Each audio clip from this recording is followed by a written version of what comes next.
Ice Cream Bell. There was a day when I was 7 years old. I remember to have lost in a place that unfamiliar to me. My father worked in a far place from our home with low wages. That's why he came back once in a month. To help our family to have enough money, my mother decided to make an ice cream over 40 kilos and sell it in different places. That container of ice cream is really weighted for a woman to carry every day. In our family, I am the older son. So my mother always asked me to help her in carrying the ice cream and pushing cart, especially in high places or steep roads. One day, my mother brought me with her to go to a different island that I'd never been before to sail an ice cream because she know that many people will be there to celebrate their fiesta. I and my mother sailed in a boat that time.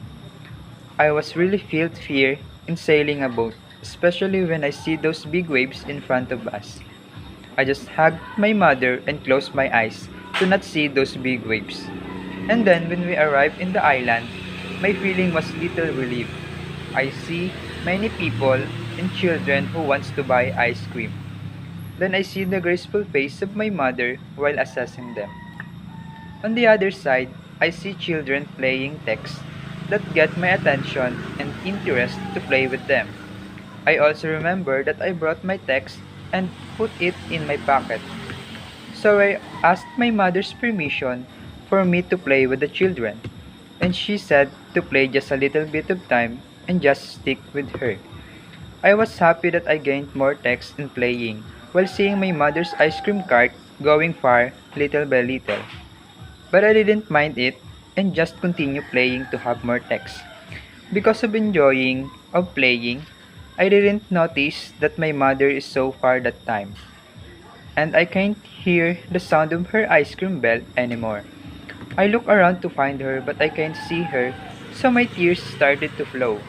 My fear to not see my mother are doubled compared to the fear that I felt in sailing. I walked and went in different places while crying and saying, Mama. I have been lost for almost an hour and still crying in that unfamiliar place. I try to comfort myself to better think of what I'm going to do.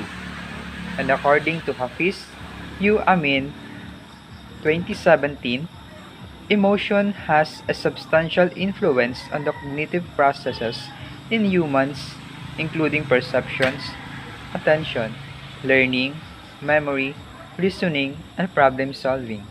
Emotion has a particular strong influence on attention, especially modulating the selectivity of attention as well as motivating action and behavior.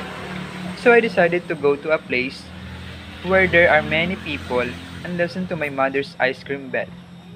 I choose to go in a plaza and heard my mother's bell. So I quickly go back to her and she asked me if where did I go and why I'm crying.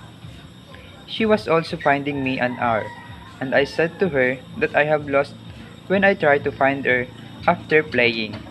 After that, I realized that I must stick with my mother, especially in the places that unfamiliar to me, and to follow what she said, so that I will not be lost in such unfamiliar place.